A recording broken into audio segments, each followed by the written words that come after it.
In this episode, it's all film-based as we discuss Labyrinth, Clerks, and, if we got time, we might just be able to squeeze the entire Marvel Cinematic Universe in there too. So sit back, grab a drink, and let's talk some BS. Hello there, Hello. everybody. How are we doing? Oh, that was a beery sound. That was almost beer going everywhere, but we're cool. We're fine. That was fine. I am very concerned that I'm very quiet today. I can You're see not. it. I can see it there. You can hear me fine, right? Yeah, I can hear you fine. Okay. We're both at the same level, see? Yeah, we are. Yeah. I can see it. Chill, man. It's cool. What a great opening. I know. Oh, pass me the bottle opener, man. I got it. It's fine. It's fine. I said I was going to take it easy, but I just feel like I need the beer. I was gigging last night. How was the gig? It was good? It was sweaty. Yeah. It was sweaty. I'd stripped, and I poured almost an entire glass of water. How far did you strip? That's the question. It was just a t-shirt, But yeah, and then I just poured water all over my head, and then afterwards, it was like, dude, that was a really bad idea because now I'm covered in sweat and I'm soaking wet with water as well. And it's slowly warming up. What is this? And there's electrics everywhere. I was just like, oh my god, yeah, not a good move. But it's fine. It was a great gig. So awesome. Why? Sweet. Well, as said right at the beginning, it's going to be a really film-based podcast this time round. Yeah. Not a video game or music in sight. No video games this time. So sorry, video game fans. I thought we'd start by we both went to the cinema this week. Yes, but we did. Both went to go watch completely different things. Okay. So what did you go see? I went to go and see Detective Pikachu. And what did you think? Oh my god, I loved it. Pokemon's never been my thing, so I don't think it's going to be something that appeals to me, but I have heard really good things about it. Yeah, it's one of the top ever grossing, top grossing video game films ever. From what I've heard of people, it puts the standard up there for video game movies, which doesn't happen. I think ever. I think the thing with Pokemon though, it's gone from being a video game to just a completely different beast of its own. I mean, you had the television series, which is where I first picked it up, and then obviously you had the trading card game, and you had the movie. The trading card game that got banned across primary schools everywhere. Yeah. And it's become its own. It's own. It's like Disney. Do you know what I mean? It's not. Disney isn't just films now. It's everything. Literally, it's quite terrifying now. Actually, it's taking over the planet, which I'm totally okay with. All hell, the new overlord, Sir Mickey of Mouse. Meanwhile, there's me in the corner going, no. But yeah, no, I thought it was really good. There was definitely some fan service moments in there. Yeah. They referenced the first movie a couple of times. Nice. The first movie, and I loved that. It was so good, and Ryan Reynolds was fantastic. I heard he was a delight in it. He was brilliant. Brilliant. You could tell that he knows how to market movies. That man, yeah. My God, he is. Did you see the the thing that was put on YouTube of just Pikachu dancing for a straight hour and a half, I think, just to troll? So loads of people be like, "Oh my God, it's on YouTube!" Oh no, wait. It's just Pikachu. I actually scrolled through the entire thing just to see if there was. No, it literally is just that for an hour and a half. That is marketing at its best, it's right fantastic. there. He done it so well with Deadpool as well. When there was that supposed leak, I say in quotation marks, of one of the scenes in Deadpool, of which everyone turned around and went, "Oh my God, yes, make Deadpool!" And Fox were like, fine. Yeah. Surprise, surprise! It's one of the biggest superhero movies grossing. Exactly, because it was done so well. The marketing was brilliant, and he is fantastic. But yeah, no, I definitely would recommend Detective Pikachu. It's not like any of the other recent Pokemon films. Would you recommend it to someone who doesn't play Pokemon or watch it or really associate? I don't know. With it?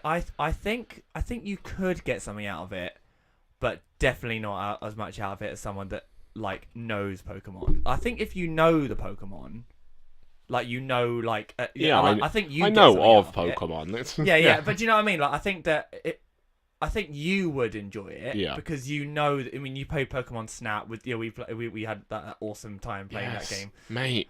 I'd still want a Pokemon Snap for the Switch. How How good would that be? Oh, that would be perfect. It's made for it. And now with the inclusion of VR in Switch, Oh. how good would that be? It needs to happen. Nintendo, if you're listening. It's make like it they happen. don't like money. Yeah. But yeah, I think you'd get a kick out of it because you know it. But I think if someone went into it not knowing what Pokemon is or not knowing a single Pokemon apart from Pikachu, then I don't think they'd. I think they'd find it a bit weird. I a bit know. I think overwhelming. we live in a world these days where you're not going to find many people that don't know what Pokemon is. Yeah, but I mean, it's a difference between knowing what Pokemon is and knowing Pokemon. Yeah. Do you know what I mean?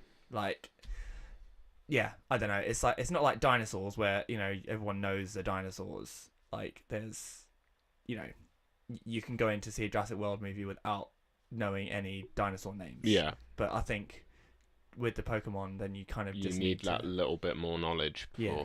Although having said that, there were Pokemon in there that I don't know. Because I kind of stick to I'm not past second generation. I just don't really know them. If even then that's a stretch. So many now. And like there were loads of different ones I didn't even know existed. But I still enjoyed that. I was like because I'm in with the world, so I was like, yeah, cool, that's fine. But yeah, definitely recommend it. It was good fun. So what did you see? I went to go. This leads quite nicely from my last podcast. I went to go see John Wick 3. Ooh. And was it good? Yeah. Oh. They somehow seem to top the action with each movie. It's madness. That's insane, considering that. But has the budget gone madness. up? Yes, obviously the Yeah. budget has gone up because like John Wick 1 didn't do massively well, but had a massive cult following that moved to them giving them a bit more money to John Wick 2, and then John Wick 2 like took off. Yeah. And they were like, oh yeah, again the whole Nintendo money thing. We quite like money. Let's make another one. Do some more. Spoiler alert, but not really. It doesn't look like they're slowing down at 3. Oh, really? No. Wow.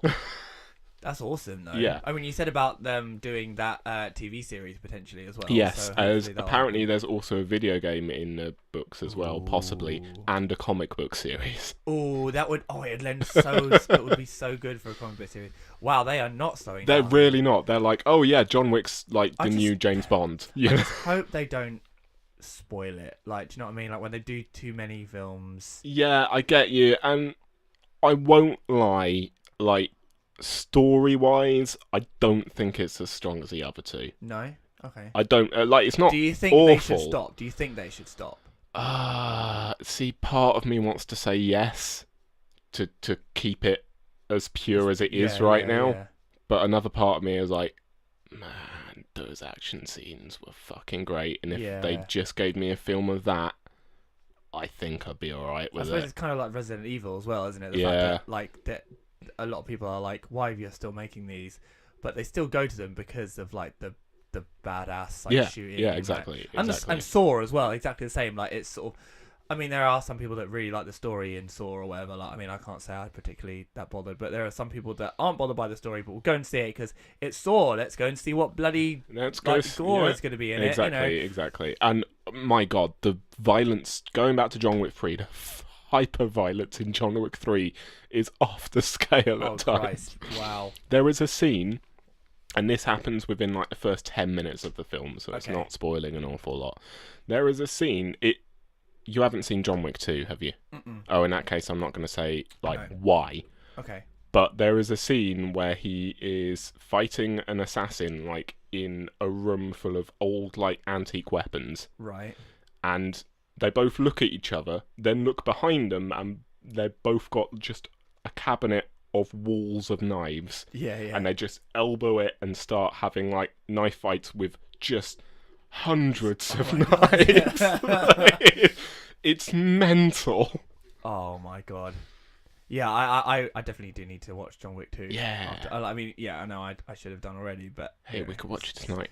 maybe. Maybe. Yeah, maybe we can watch it tonight. Actually, that sounds like a good idea. But yeah, John Wick 3, fantastic. I really enjoyed it. All of the characters in it were fantastic. Oh, I will tell you one scene that will probably sell you on the film. Okay. There is a fight scene between Keanu Reeves and 2 actors from The Raid. Ooh, oh, mate. Right? Wow. And if that doesn't excite you, I frankly don't know what will. Christ. It's about as mental as you're envisioning it in your head now. Yeah. It's great. Perfect. Well, that needs to happen then. Yeah. Absolutely. Awesome. Well, there we go. So, 2 completely different films there. It really is a filmy episode, isn't it? It really is, yeah. Really filmy. So, we're going to move on to the entertainment exchange. So, for new listeners, each podcast, me and Saul will give each other a piece of entertainment that we haven't seen, a film, a game, or graphic novel, music, whatever.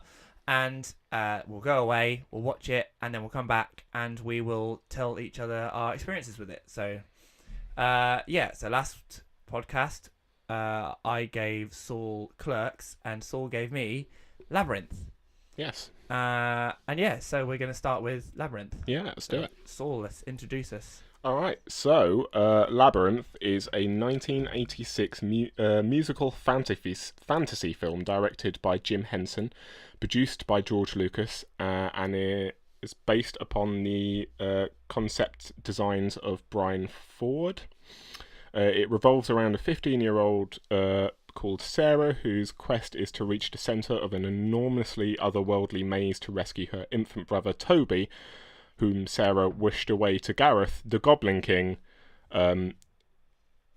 However, most of the film's significant characters are played by puppets produced by Jim Henson's Creature Shop. Sarah is played by Jennifer Connelly, and Jareth, the Goblin King, is played by the late great David Bowie. This got a 70% on Rotten Tomatoes with an audience score of 86%. IMDb gave it 7.4 out of 10. Metacritic gave it 50%. Wow. That sounds about right to me, to be fair. Yeah. Also, screenplay by Terry Jones of Monty Python, which I was like, oh, that's cool. So, what did I think of Labyrinth? Okay, so I suppose I'll start with my sort of overall thoughts on it. Yeah.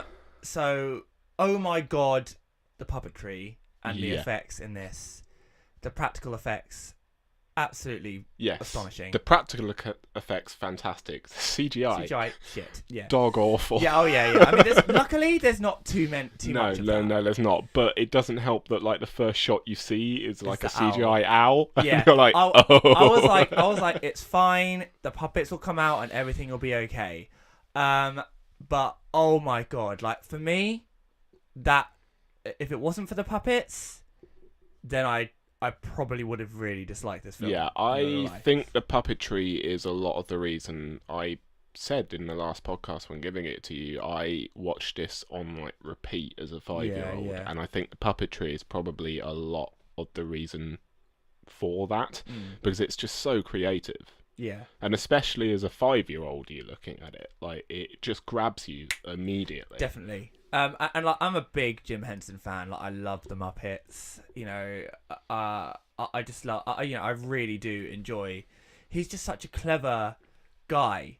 And I don't know if you've ever seen it, but it's a really good documentary. It's about the guy who created the character Elmo. I've heard of it, but I don't think I've watched it. No, I think it's called Being Elmo or something. But it's absolutely brilliant, and it's basically, it's hit.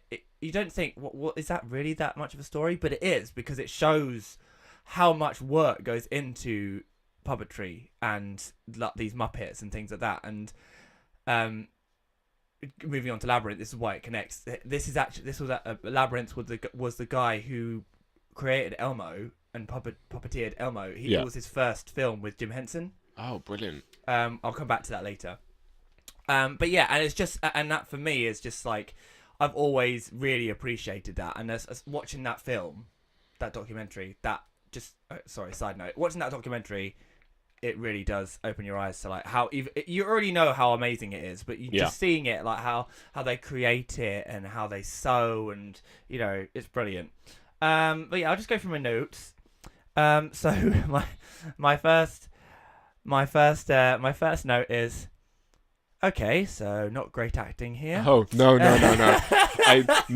Especially not. I believe.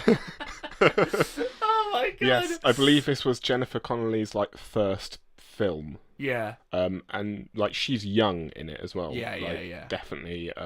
Is she? I mean, she is an actor now, right? Like she does stuff now. I believe so.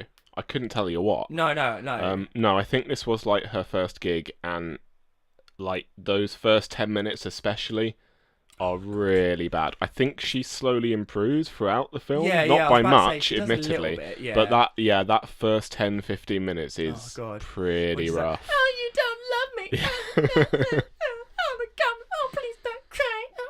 Yeah. I'm like, oh my Christ. I was like, oh, good lord. Yeah. So, that was fun. But I was like, it's fine. Just wait for the puppets. David Bowie will arrive soon. I mean, I did also say, this is down my list, but I'll quickly say, I mean, Bowie isn't the greatest actor in this either. Like, I'm not gonna lie here. Like, he's not like stellar. But the thing is, he can be a fantastic actor. Like, I mean, he's been in, he's been in a couple of things. But what's the one that I've seen in The Prestige? Yes. Yeah. He also has a just one of the best cameos in Zoolander. Zoolander, yeah. Ever. And he's brilliant in that as well. Like, he can be a really good actor, but this is just, some things fall a bit flat and seem very hammed up. Like, maybe that's part of the character he was going for. I don't know, but yeah, it was a bit. But I was like, I've written here, but he gets a free pass because he's David Bowie. And he looks fucking magnificent in this film as well. He does look brilliant. Again, costumes as well as the puppetry. Like, the whole thing is just so creative. Like, everything just looks so fantastic. It looks great. And this is why they could not, please, for the love of God, don't remake this. Because no. So the story's not good enough for it to be the same. It's more hope at this stage, but I'm fairly confident that this is one that will stay as is. They're doing a sequel to Dark Crystal, I know that much. And, I mean, I've never seen Dark Crystal. I've heard it's pretty much the same, that it's a very weird story, but the puppetry and the effects are brilliant. Yeah. That's what saves it, sort of thing. But a sequel's different. A remake is... it's not precedented for this. You couldn't replace David Bowie if you tried. No, definitely not. No way. So then I wrote on, not great out here, and then say, oh, good Lord, stop the baby crying. Please stop the baby crying. I feel you, girl. I've been there. Literally, we were like, please, for the love of God, stop. We've just had this. We just had Elsie crying at us. Please stop. Has there been certain times where you've wanted a Goblinkins to maybe take Elsie away? Yeah, I mean, the thought did cross my mind. But then I was like, actually, no, I don't want to say it just in case it actually happens. Could you imagine if David Bowie just rocked up at your house and was like, well, I'm here to take your baby. Wait, what? Oh, shit, no! Hey, David, how you doing? I mean, it's awesome you're back, but please don't take my child. And then I wrote, oh, no, wait, I was kidding. Bring the baby back. Oh, no. It was terrifying. I was like, oh, fucking hell. As a parent, I was like, no. Yeah. Oh, God, no, don't take the baby. And then I wrote... Well, you say that. You look at it as a parent and go, oh, my God, don't take the baby. I probably looked at it as, thank God. I mean, anything... I mean, sucks that the child has gone, take but... Take the girl. Ooh. Take the fucking girl away. She's annoying as hell. Yeah, but someone stole Lancelot. Yeah. Oh my God. Yeah, I was like, I have no sympathy for you at all. Apart from the fact that maybe her parents go out. But actually, the way she was acting, I was like, I don't think they do go out that much, actually. I think you're just a spoiled brat. Being a spoiled brat, yeah. It's very much a spoiled brat impression at the beginning of the film, without a doubt. So then I wrote, these goblins are fucking creepy. Which made me think, because I was like, well, maybe I would have enjoyed this more as a child. like obviously and the magicalness of it and things like that. Like maybe I could have, but then I thought about it. I was like, actually no, because I couldn't even watch E.T. as a child. I was actually like E.T. was one of my biggest fears for fucking years. E.T. terrified me as well. And I don't think I could have watched Labyrinth. I think I probably would have been creeped out by it, but probably intrigued. I think it would have been intrigued by it. Isn't that weird though? That creeped. E.T. creeped me the hell out, but I could sit and watch Labyrinth on repeat. Well, this is the thing. My mum never got it. She was like, how? Because I would watch Jurassic Park. And like she was like, how can you watch a dinosaur eat a guy alive on the toilet, but you can't watch E.T., who is literally the friendliest alien you'll ever meet? I'm like, he's creepy. Look at him. He's got a glowy finger and everything. If that thing walked up to you in the street, you wouldn't go, no, you wouldn't. He's creepy as fuck. Sorry, E.T. fans, I know we've lost you, but no, but yeah. I love the. I mean, growing up, I love the film. Like I watch it now and I'm like, it is an absolutely beautiful film. But you know, we are going really off tangent here. But you know, it's all a conversation, isn't it? That's what a podcast is, isn't it? Yeah, basically, yeah.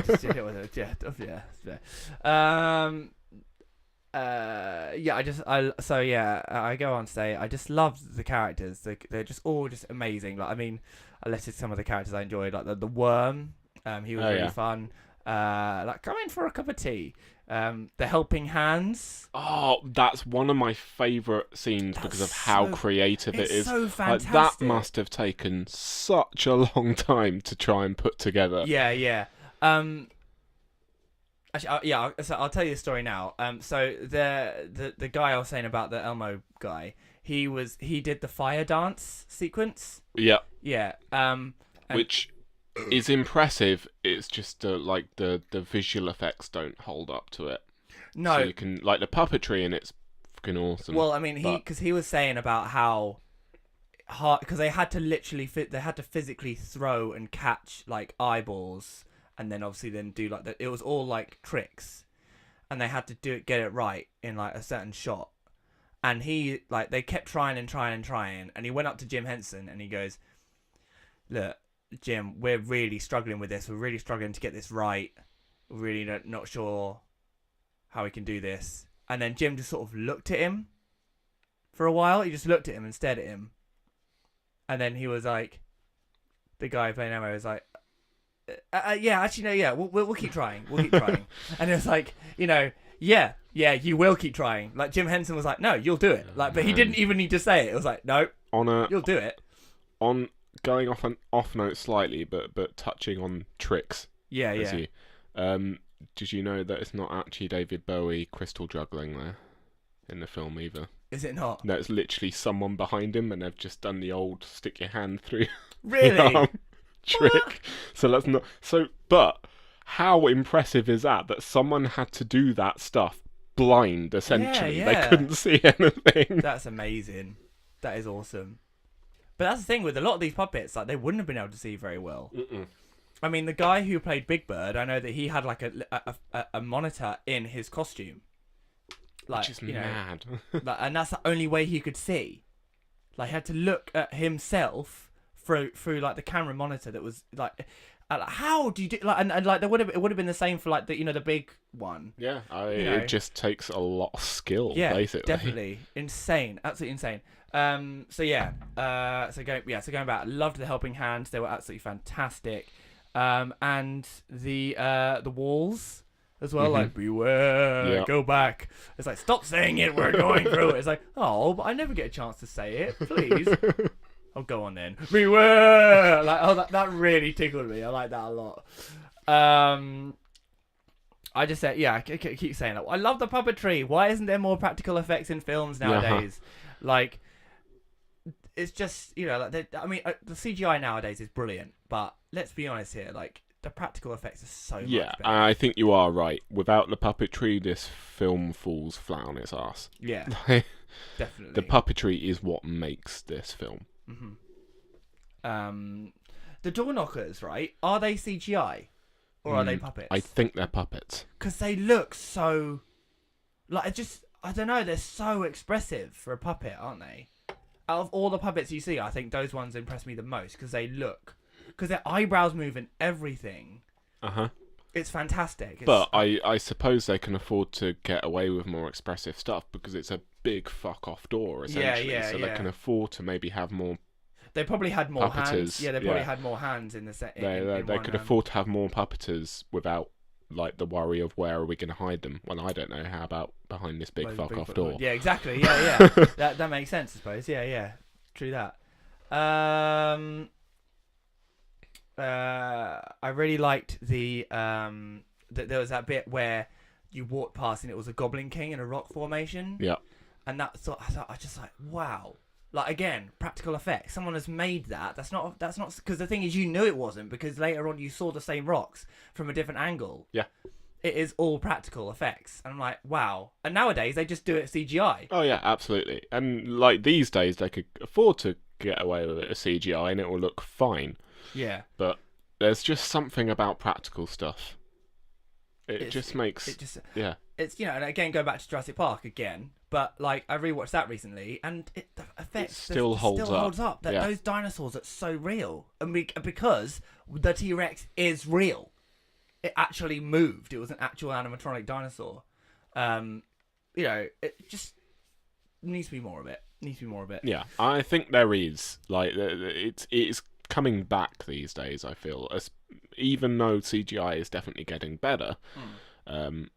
It's still a thing that people want, and I still think it's a thing that like film industries and Hollywood go, if we can get away with it, aren't they? Yeah. I think people are more impressed by it. Whereas before, when CGI came out, people would have been like, "Oh my god, like wow, this is brilliant." Take Star Wars: Force Awakens for instance. Everyone lost their shit when J.J. Abrams said, "Yes, we're going back to practical effects." Yeah. Because the fans hated it when they added in all the CGI, like in the remakes and things like that. Like it didn't need to be done. Not just in the prequels, man. Like George Lucas changed the original so many times. And it's unbelievable. It's stupid. There were some bits that that it benefited from, but like definitely not the whole thing. Like anyway, we have really gone off on tangents today. We have. The bauble scene, I did not like that. That was too fucking creepy. The ballroom. Oh, the ballroom dance. Yeah. I think that's meant to have a tinge of uncomfortableness about it. I just don't like it. Especially seeing that, she is a 15-year-old girl. Yeah. It's fucked up. It's just fucked up. I just don't like it. Really not a fan. Well, it was boring as well. Out of all, it's just like, bring the puppets back. I mean, funny you should mention, while we're on this topic, Isabella from Twitter basically tweeted going, "Oh my god, you're covering Labyrinth, that's awesome." I was like, "Yeah, is there anything that you want us to try and cover?" And she went, "Well, I just found the film interesting to go along with like the whole female gaze thing." Now, I'm not going to turn around and say that I know anything about the female gaze. I just don't. No. No. But that being said, like I looked into it a little bit, and yes, this was the film that gave like many 15-year-old girls or slightly younger or slightly older like their first like sexual awakening in film. Yeah. Because of David Bowie, which I can completely see. Definitely. Like, I get that. And crotch is in a lot of the shots. Yeah, it is. By the way, the drinking game doesn't work very well. I'm just going to say it's not actually in it that much. I did try the drinking game, but it's not in it. But much. when it's there, it's there. It's there, big time. I mean, I don't think I can really say that much about it about the female gaze, like you say, because I'm not a female. But I can see that.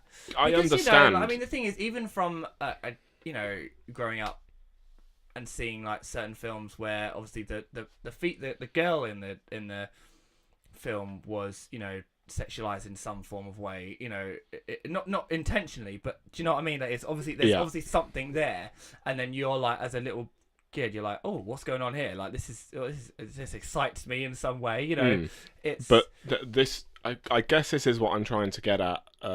Like, we look at that scene, that ballroom scene, and go, that's a bit creepy, that's a bit weird. Whereas many females looked at that scene like, oh. Yeah. Like, but I mean, I get it. The thing is, I'm bi, so I find guys attractive and stuff. And obviously David Bowie looks fit as hell in that film. Oh yeah. But I'm straight, and I can turn around and say as an adult watching that scene, I don't find it attractive. I find it fucking creepy. But I suppose that's the thing, isn't it? Like we're talking as about an adult. As an adult, like it's as not a okay. teenager. As a teenager, yeah, definitely. But I don't think that would wash nowadays. I just don't think that would be a good idea. That would definitely not be in a film. It definitely wouldn't fly these days. No, like without a doubt. Yeah, I don't know, and I just didn't think that scene was needed. To be perfectly honest, they could have done something else, and I would have been fine. I just like get back to the puppets because I don't like her, and there's all humans, and I'm bored. Bit random, bit, but you know that when the massive robot thing, the comes golem out, type thing, yeah, at the gates, there was a really funny bit where obviously the spikes come up, and then the dog runs off, and it hit one of the spikes and it wobbled like, cause obviously it's not actually a spike. It's like, I just found it really funny. I was like, oh, that got past editing, didn't it? Like, whoa. It's like, oh dear. Oh no. Wait a minute. These spikes are just plastic. We can just walk right through them. These spikes aren't real. They come right off. Oh, yeah. It's a phony. It's a big fat phony. Also, I just had to say, as another character I absolutely found hilarious was Sir. Oh, what's his name? The Fox. Oh yes. Fuck, the name escapes me, but I know exactly who you're on about. I love him. When he first arrived, I was like, this is annoying. I hope he isn't coming on for the journey. Oh, he is. And then it was just like, the dog and his relationship was just so good. Like, come back, you coward! He kind of reminds me of the Black Knight in Monty Python a little bit. Yeah. It was just his whole, funny. Yeah, I'll fucking take you. Yeah, bring it on. Come on. Oh, it was great. I really he was funny as hell. But yeah, so just probably wrap this up. Come on, phone, stop fucking turning off. Overall, I love the effects and the puppetry. I thought the plot was near on non-existent, and I felt like they were trying to put a message in, but kind of gave up halfway through. Like, do you know what I mean? Like, it felt like at the beginning it was that there was going to be some sort of revelation at the end, like, oh, I love my brother, or I don't know. That it felt like there was something, like I can't remember what I kept saying at the beginning. Whereas, don't take things for granted. Yeah. And whereas the end was basically just like, yay, my brother's back, and now I'm gonna go spend time with all of my imaginary friends again. Yeah. And I was just like, I don't. Yeah, it was like, is there a message here? Well, probably not. Okay, fine. We obviously gave up halfway through, which is fine. And I think, to be honest, they probably just got it. It's very Alice in Wonderland. Yes, isn't it? Yeah. In that there isn't really much of a plot, and I think that's another reason why I wouldn't want it remade today, because you just know that some twat like Tim Burton would get his hands on it and, like he did with Alice in Wonderland, and try and give it a plot. Oh God, could you imagine? I'd hate that. Guarantee I like a couple dude. of Tim Burton movies, I do, but he's not what he used to be anymore. No. Yeah, it's I can guarantee that he's already tried to make it happen, to be honest. Oh man. Yeah, so I think it's time. I think for its time, it's a fantastic showcase of creativity and magic, and that's it, really. I think it's magical, it's creative. Yeah, and it goes back to my point right at the beginning of, I think that's why it captivated me so much as a 5-year-old, because it was just magical. It was great. I love it. I almost went back and watched it again. And had I had time, I probably would have done it, which is the first time I think one of these entertainment exchanges where I wanted to go back and go, like, re-watch it and have another look at it, because I don't know, I'd feel like I could experience it a bit better again a second time. So I mean, I think it's on Netflix, so I think I'm going to re-watch it again at some point. Can I discuss like a couple of things with it? Go. One, what did you think of like the whole staircase sequence with David Bowie, like right at the end? Oh yeah, that was good. Yeah, I like that. Yeah, that was again really clever. I think. Yeah, what was going on at that point? I think Elsie was stirring at that point, so I think I sort of started to lose my concentration a little bit at that point, which is why again I want to go back and watch it. But yeah, and soundtrack. Right. So here's where I'm probably going to get shot down. Okay. I mean, I love David Bowie. Don't get me wrong. Like, I listen to David Bowie a lot. Yes. But As everyone should. yes, definitely. But I think if you're to compare some of his other stuff, like, Life on Mars or, Space Odyssey or like anything like that, Genie, songs like that, and then put this next to it.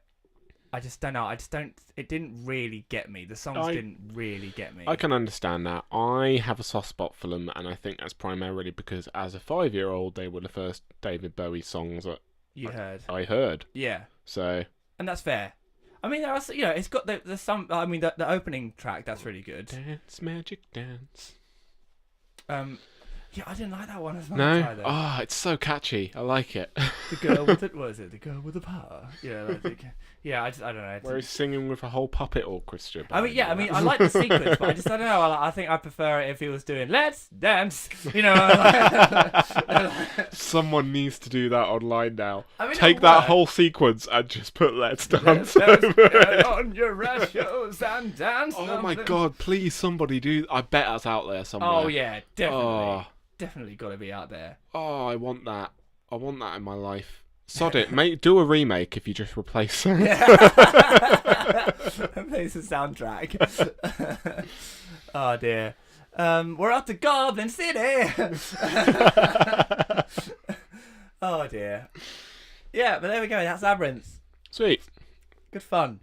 I'm glad you enjoyed it. Yeah, obviously it had its problems. Yes. But and to be fair, I said that when handing it to you. Like, I know, again, it's like the Resident Evil movies. I know they're not perfect, or in the Resident Evil movies, good.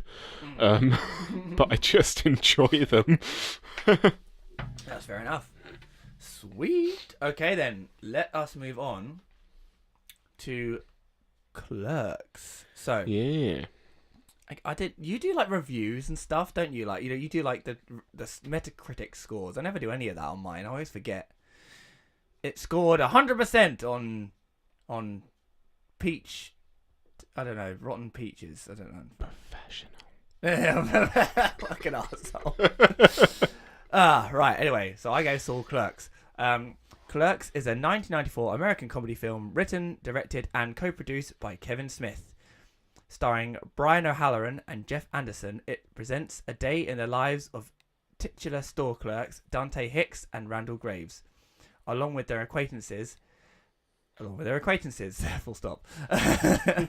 Clerks is the first of Smith's View Askewniverse films and introduces several recurring characters, notably Jay, played by Jason Mewes, and Silent Bob, played by... That's where I reckon... I literally got this in notes later on. Carry on. Okay. And Silent Bob, played by Kevin Smith. The reason why he... I'm just going to chat this in right now. Because, the reason why... He did actually have someone playing Silent Bob initially, but he got rid of him. And I think he is still in the film, but in a small part. But the reason why Kevin Smith played Silent Bob himself was because he said, well, if this is going to be my last film, I want to be in it. That's fair. So that's why he ended up playing Silent Bob. Well, I mean, the first note I've got is Jay and Silent Bob. I swear I recognise them as characters. Yeah. So that answers that there one. There we go. Yeah. Oh yeah, they're a big thing. You would have seen them elsewhere. Yeah, I don't think I've necessarily sat down and watched films with them in it, but I'm aware of them as characters. Yeah. Cool. So let's go into it then. All right. First things first, I've got to say this: the View Askew Productions logo is just the most disturbing thing fucking ever. I will just say right now, yeah, I haven't watched Clerks in ages, and to be honest, it's probably one of my least favourite ones of his. Okay. So my memory on this is actually very hazy. Okay, well, it's the first thing you're presented with when you hit play is the View Askew Productions logo, and it's of a drawing of a clown walking on set with a child throwing a ball, and then he goes behind a curtain change thing, and then just comes out in full lingerie. It's fucking weird. Yeah, I don't think they use that again. I think that's the only time they used it. I'm pretty sure. I think they changed it after that. Like, I saw it was just like... Nice first impression for you. Yeah, you got the shitty CGI owl. I got just that. the really fucking disturbing clown. Oh god, I must have blanked out of my memory. I'm not surprised. Yeah. Like, it's pretty disturbing. Okay, first things first. Like, props to Dante for actually like being like, all right, I'll come in and I'll cover it, because I'll tell you now straight up, I never fucking cover for anyone. No. No. Like, they try phoning me or messaging me, and I'm just like, no, it's my time off. Go away. Not even supposed to be here today. Yeah, I've got that as further down. Yeah, I'm not even supposed to be here today, which is just a recurring line that happens continuously throughout the whole film. Which I think is probably something that anyone that has worked in a retail can definitely, or any job, to be fair, not supposed to be here today, could definitely, yeah. Well, apart from me, because as stated, I never fucking cover for anyone. So... And if you think I'm an arsehole for that, then fine, call me an arsehole for that. I really don't care. But my time is my time, and no one gets in the way of that. Simple as that. I assure you, we're open. Yeah. When you couldn't get the shutters open. Yeah. Because they'd been clunked up with gum, which I had a look at like the special features and stuff after. Okay. I didn't dive too much into it, but I had like a little look. That was basically put in the story because they were shooting this at night. Oh, okay. And so the shutters needed to be closed like consistently, so they just worked that into the story itself. That's great. That's awesome. I didn't know this, man. Yeah. That's awesome. I'm learning things too. Yeah, basically because he worked in that shop. Yeah. And so they were only he basically just never slept while the filming process went ahead. And so he worked like the entire shift, and then they'd shut everything down, and then he'd do filming, and then he'd crash literally in the shop, maybe get a couple of hours sleep and do the entire process again. Oh my word.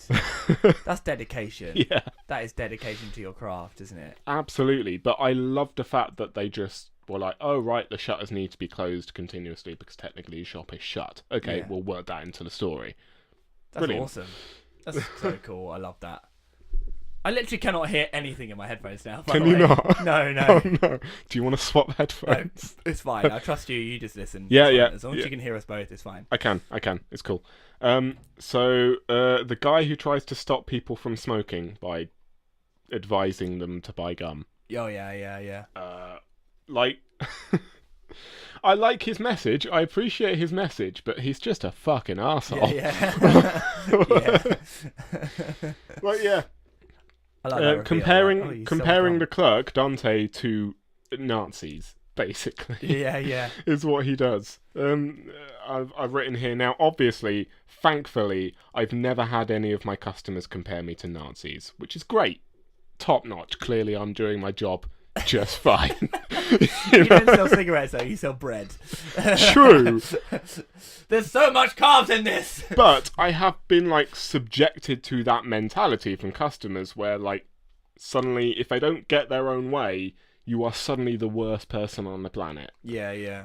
So I understood it from like that point of view. Obviously it's never quite been that extreme for me. I'm probably going to get into like a couple of little stories as far as customers are concerned while we go through this. Perfect. I've written here the worst title I've ever been given is a toxic member of the community. Oh yeah. Yes. Fun. It's a highlight. I wanted it written on my badge. Awesome. I'm happy with that title. It's like Saul Reed, toxic member of the community. I might make you that now, to be honest. I also bake bread. Brackets. I also make bread. And I park my bike in other people's places. Oh, can I talk about this quickly? Because it's fantastic. So, a couple of days ago, as of recording, people on Twitter already know this because I posted it because I was just bewildered by the whole fucking thing. And I think this is a lot of the reason you gave me this film is because I can relate to a lot of the stuff that's in it. Definitely. So I woke up late, like past my alarm, I was like, oh shit, okay, fine, I'll just cycle in, not an issue. Still made it to work on time, absolutely fine, parked my bike up, locked it up, went to go start my shift. An hour into my shift, I had this woman like walk into the shop who looks furious with life. I don't know. Clearly rolled out the wrong side of bed. It was just like, whose bike is that outside? Me being me, I was just like, well, it's mine. Why? That's where I usually park my bike when I come and shop here. I was like, okay, sorry about that. It's like, well, go and move it right now. I'm like, right, well, I can't for 2 reasons. One, my manager is currently round the back, so I can't just fuck off out the shop and leave people in here alone. Yeah. And 2, I'm currently baking bread and I don't want it to burn. Yeah. So I'm very sorry. You'll just have to find somewhere else to park this time round. I'll make sure it doesn't happen again. I do apologise. Which I thought is me being perfectly nice, right? There you go. Perfectly fine. She turns around and goes, you will be sorry. I'm going to go and write to the village council about this. Before storming out the shop. Oh, before she stormed out the shop, she just turned around and went, I'm never shopping here again.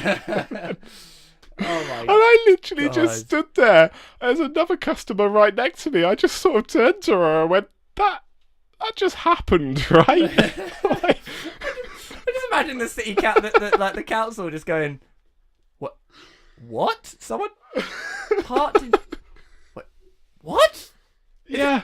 And then they have to write a letter back, like saying, I'm so sorry, madam, that your bike... What the hell is wrong with you? Get a fucking life! Clearly someone likes their routine, and if it gets disturbed, they apparently go ape shit about it. Oh my god. Anyway, yeah. Let's get back to the film. So yeah, that was a bit of a tangent, but it's nice to get it off the chest, you know? So yes, this customer who's, you know, telling everyone that they're horrible people for smoking and that the person selling the cigarettes is effectively a Nazi. Yeah. Well done, smooth. Good idea. I writ down, he actually reminds me of a character in WWE, which is wrestling, which I dabble in once in a while. I wouldn't say I'm like hardcore into it, but I dabble once in a while. They've currently got a character on there called Daniel Bryan, who's fantastic, but he's currently a bad guy. So you've got bad guys and you've got good guys. Or in wrestling terms, they're heels, which are the bad guys, and faces, which are the good guys. Oh, I see. Learning everything about wrestling now. I am. So he's technically classed as a bad guy, but his message is quite good. He's basically a vegan who goes around and tells everyone that they should be living better and eating better and blah blah blah blah blah blah. Yeah, but the WWE wrestling company are portraying that as a bad thing. Right. I see. And basically, he reminded me of that person right there in that shop, where the message is good, but they're just going about it in a really arsehole way. Fair enough. Sorry, going off tangent again. Yeah, very much so. That's fine. We should press on, though. We should, yes. I love the fact that it turns out he's just the Chewy's marketing guy trying to sell gum. Yeah. Great little punchline there. I guess he forgot to mention in his speech that if you do swallow gum, it stays in your digestive tract for 7 years, but we'll gloss over that. Yeah.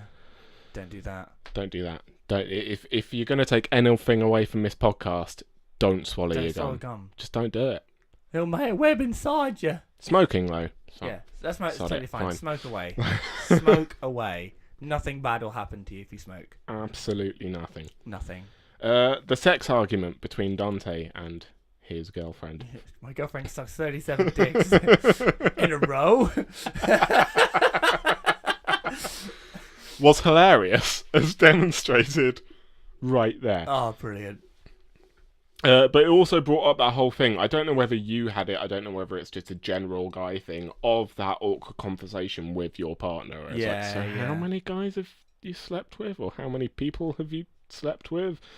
It's always just a fucking awkward conversation, isn't it? It is, definitely. Yeah, I think it is. I think it's an awkward thing to say, to talk about, and some people choose just to avoid it, but it will happen, won't it? Yeah, it's gonna happen eventually, and like, if I'm to give any advice, is just fucking deal with it. Yeah, basically. But yeah, just like 37 dicks. Yeah, but she only slept with 3 guys, so it's fine. Yeah, it's fine. It doesn't to be fair, it doesn't really matter, does it? If she wants to have a sleep with 37 guys, it's okay. I did put like a question of, do blowjobs count as sleeping with someone? I think they do. Yeah, I think they do. I think they do to a certain degree. Well, I mean, if I went and gave someone a blowjob, then Kat would not be very pleased with me. No, and very much so. Like, I mean, I wouldn't be able to receive blowjobs anymore because she'd chop it off and then leave me. I think it goes with the name, blowjobs. Another term for blowjobs is oral sex. Yeah, it's in the name. It's in the name. There we go. Yeah, no, definitely. I think it should be counted as sex. I think it counts. So yeah, she's way ahead. Yeah, props to her. Well done. Yeah, it's like, go for it, mate. Obviously, this ended up with an argument and her storming off, blah blah blah. Yeah. I love like the dynamics between Dante and Randall.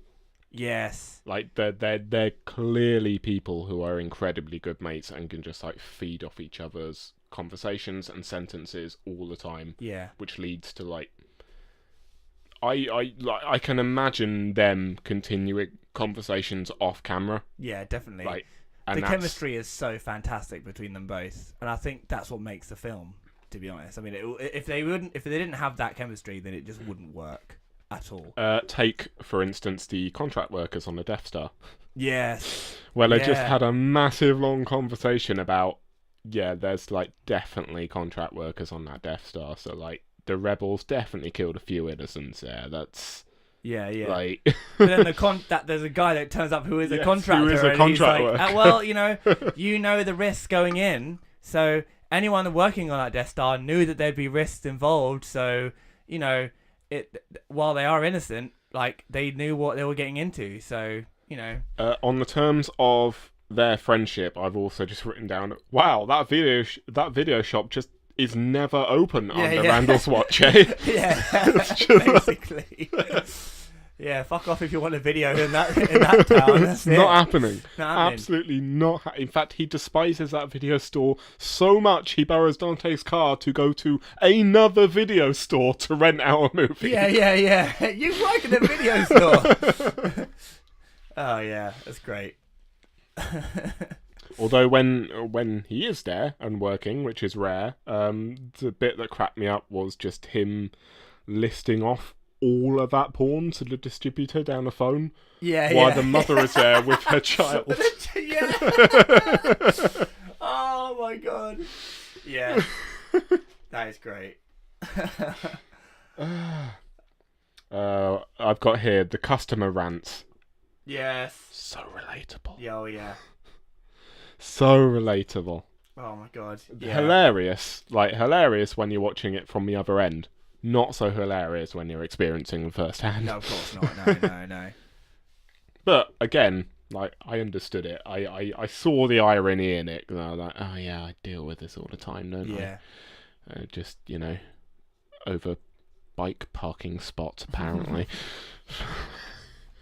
Which, working in a bakery would not be the first thing you'd think a customer would fucking complain about, but no, here we go. Definitely not, no. I had another complaint that the crusty batch rolls were too crusty. I want less crust on my crusts. How dare you? She literally rocked up and was just like, every time I come into this store, these rolls are always so crusty. Why? And I just pointed to the sign that said crusty batch rolls and walked off again. Oh I was like, God. You know what? I'm not even going to grace this with my voice. Yeah, you ask a stupid question, you get a stupid answer. The hockey game on the roof. Yeah. That was fun. Great. That was great, yeah. Yeah. And this is what I love about, again, with the Kevin Smith films, is like that he is a massive hockey guy. He loves hockey. Oh yeah, if you watch any of his like YouTube stuff, he's always in like a hockey jersey. Yeah, always. Always. Yeah. It's pretty much a thing now. But yeah, no, it's great. He has all these like motifs and stuff in his films. But and also, you can absolutely tell that. Well, I mean, obviously, you can tell that this isn't a high budget film. Blah blah blah. Because black and white. It's shot in black and white. Because it was cheap. That was cheaper, because it was cheaper. But like, he couldn't get away with doing that today because of health and safety. No, definitely. Surely. Not. No, I don't think he could really. No. No, definitely not. But he did. It was awesome. And if it was shot at night as well, Christ. I think though that stuff must have been shot during the day, like the hockey game, surely. Or maybe. I mean, yeah, it's in daylight. I mean, I know it's black and white, but still, lighting comes into effect with that. This is true. Actually, yeah, it would have had to have been light, wouldn't it? Yeah, fair enough. It was just the shop scenes itself that was shot at night, which is why they had the story beat for the shutters being down. Yeah, fair enough. Yeah, okay, yeah. It's also why you occasionally, like, I noticed a couple of times, like, continuity errors when they're shooting by, like, the front door of the store. Yeah. Where it's, like, clearly dark outside, and then they walk outside and it's light. Oh, yeah. That does make sense. Yeah, watching that, that does make sense. Yeah. The wake. Oh, yeah. Yeah. I like the fact that you're never actually shown what happened. Yeah. And you don't actually know what happened until they're talking about it in the next scene. You're like, what the fuck happened? And then 5 minutes later, you're like, oh. That's what happened, yeah. Whoops. That's a big whoopsie daisy. Remind me what happened? Randall pushed over the casket. That's it, yeah. Which, again, is a big whoopsie daisy. Yeah, I mean, of all the things you could do at Wake, that's probably one of the biggest things you probably shouldn't do. Yeah, no, that's a no. Nope. Oh man. Dante gets fined because Randall sold cigarettes to a 4-year-old earlier in the film. Yeah. Again, a cutaway gag. It all just piles up on him that day, doesn't it? In fact, I've literally got written at the end, hell of a day. Yeah. He wasn't even supposed to be here. He wasn't even supposed to be there. I mean, man. Hell of a day, and we haven't even got to the real disturbing stuff yet. Yeah. So the X comes back. God! It just when things just come back. Oh yeah, I remembered one bit, but then I was like, oh my! And I think it happens every time I watch the film because so much happens. Yeah. Oh God! Okay, so we should probably premise by the fact, obviously, he's going out with who is Veronica is the girlfriend. Yeah. So the X comes back because it's noted in a newspaper that his ex and another guy are now engaged. Yeah. And she comes back specifically to be like, no, that's not the case. Like, I just accepted the ring because I didn't know what else to do. And then my mother heard wind of it and then wrote to the paper about it. Right, yeah. That's how it ended up in the paper. Yeah. I came back because I knew you'd fucking freak out about it, basically. Because I'd been talking for like a bit over the phone. Yeah. Like, he sort of like wasn't sure where he wanted to be. Exactly. Veronica anymore, yeah. Exactly. So yes, she turns up. They arranged to go on a date that evening. Yeah. Which is a bit shitty, but yeah. Well, he's a bit of a shitty character, really. He's a bit of a shitty. They both character. are. They're not great They're not great people. Which is why I think the original ending would have been better. I don't remember the original ending. Okay, so I'll get to it. Go to the. So obviously they have he goes and gets ready for his date. She arrives at the shop while Randall is covering the shop. And then she's like, oh, I need to go to the bathroom. And Randall's like, oh yeah, the lights don't work in the bathroom whatsoever. We don't know why. We should probably premise this by earlier. A guy went in an there. old guy walked in and really needed to use the loo. Took a dirty magazine with him. And obviously there's no lights in there. And so she came out as Dante arrives. I'm like, oh yeah, I'm ready for my date. And she turned around and was just like, oh yeah, that sex was amazing, Dante. And he was like, wait, what? That didn't happen. Oh, my And God. it turns out that she'd been fucking a dead guy. Yeah. Because the old guy basically, had a heart attack or something? Heart attack whilst having a wank, basically, in the bathroom. Yeah, the And then died penis with a stayed stiffy. erect, Yeah. and that's scarring for life. Yeah, I mean, you can see how scarred she is by that. Oh my word. That's something you don't come back from, I don't think. No. Oh god. I just. In fact, I even wrote here, and wow, that turned. Yeah. Again, what I love about this film is the fact that there's loads of random little cutaway gags that come back, like they're selling their cigarettes. You just think it's a gag, and then it comes back, like it's all, and like the guy just going into the toilet, like it's exactly exactly like in Bruges.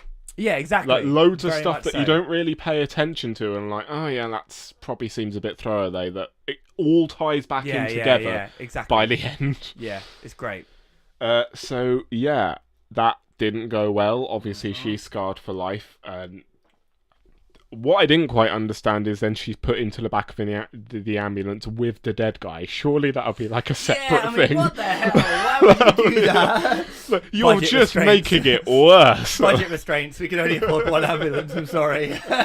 You're just gonna have to deal with the mental scarring for life. I'm afraid, Sars. Yeah, we'll get acquainted a bit more. Oh my word. Oh look, he's still got the whole tent thing going on. Yeah. That's weird, isn't it? Give it a flick. So, Veronica gets wind of this whole thing going on and dumps him, and then that just ends up with a massive fight between Dante and Randall. And then Randall basically just having a massive go at him, going, like, the only reason you're here is because of you. Basically. Yeah. Like, you are the only reason you're here. You've been given chance after chance. Like, Veronica moved down to try and, like, not only go out with you, but to try and get you back into school to make something better of your life, and you've chosen not to do that. It just basically has a massive go at him before storming out. Yeah. And then literally the next scene is, like, both of them just cleaning up the shop, because I made a massive mess of a shop because I had a massive fight. Yeah. It was like, typical like man thing of, are we cool? Yeah, we're cool. We cool. Yeah, we're fine. It's cool. Oh, I should probably go talk to Veronica, I suppose. Yeah, you should probably do that. Yeah. I'll take the sign off the front. We're closed now, and then it ends. Yeah. So what was the original? The original ending was that he does the whole taking the sign off, throwing it to him, going, "We're officially closed now," and then Randall walks off. And then a shoplifter walks in and just straight up shoots Dante behind the counter. Oh. And this was done because Kevin Smith didn't know how to end a film. That's it. Oh, really? So then he was advised to maybe not end with that and just end it a scene earlier. Well, yeah, I mean, that was good because obviously, if he had done that, then we wouldn't have had countless sequels, or not countless. We had Clerks 2 and various other There things. was talks of a Clerk 3 at some point. I think he has written it, but I don't know whether it's happening. No, basically they couldn't get the actor who played Dante didn't want to reprise a role, so Kevin turned around and went, "Well, I don't want to do it without him, so we're just not doing it." Oh, really? Oh, okay. Yeah. Oh, I didn't know that. Oh, okay. I mean, they've just wrapped on filming for the Jay and Silent Bob. Yeah. So what? Excuse me. Why haven't you talked about Silent Bob? Silent Bob, who only Silent Bob. who only has Silent Bob, who only has one line in the entire film, but that one line is the thing that makes Dante turn around and goes, "Oh yeah, no wait, Veronica is probably good for me." Yeah, pretty much. Again, a motif throughout all of the films. But he just has one line. Yeah, pretty much. Oh, brilliant. Yeah. Every film, there's always. Oh God. You need to see. This is why I just thought of it. It's like Jay and Silent Bob Strike Back. I just thought, I love it. Oh my hell! Sorry, anyone who watched Jay and Silent Bob, you know the scene I'm talking about. You dumb fuck. Sorry. Yeah. So, did you like them? They're good, right? Yeah. No, they were great. I mean, they were. Well, Jay was a fucking arsehole, but a lovable arsehole. You just you will like. I just love them both so much. Absolutely awesome. Just about to open another beer, and considering how the first one went, this. Oh, it might go wrong. Hey! Saved it. It's fine. There we go. That's that. So, Oh wait, there it is. so overall thoughts, Saul, on Clerks? I wouldn't go out there and say I absolutely fucking loved it, but No. I enjoyed it. See, I I think enjoyed it for what it was. yeah. It's made me interested to watch the other films, but I'm not like gagging to watch them, if that makes sense. I think you'll be, after watching Clerks, I think watching the other ones, you'll get more out of them. Like Clerks 2 is so brilliant. Like I prefer it, but Clerks 2 to the first one. Is it in colour? It is in colour. Yeah. It's pretty much. Kevin No, Smith Clerks stepping up in the world. Clerks was the only one that was in black and white. Which I didn't mind, by the way. That didn't bother me whatsoever, because that, like, again, much like visuals in video games, that stuff doesn't bother me as long as it's got a good story to tell. Yeah. So yeah, like I mean, and like Dogma again, like Jay and Silent Bob are in that as well, and Clerks 2. You know, you also there's some fantastic films out there that are like sort of more rats. That's great. Chasing Amy is probably one of my favorites. Yeah. That's a beautiful little film. Like there's so many. I'm probably not going to use many of them for an entertainment exchange just because I don't want to keep, because there's so many of them I want you to see. Yeah, that's fair. I mean, you should definitely. That'll watch be them. like me being like, now I'm going to give you Resident Evil 3 and 4. Yeah, exactly. Yeah, but like now you've watched it, I think now you've seen this is the universe that's out there. Yeah. Also, so yeah, this kind of ties in a little bit nicely to what we want to talk about next. Yes. We are at an hour, just so you know, we're an hour and That's cool. 7 minutes, 8 minutes.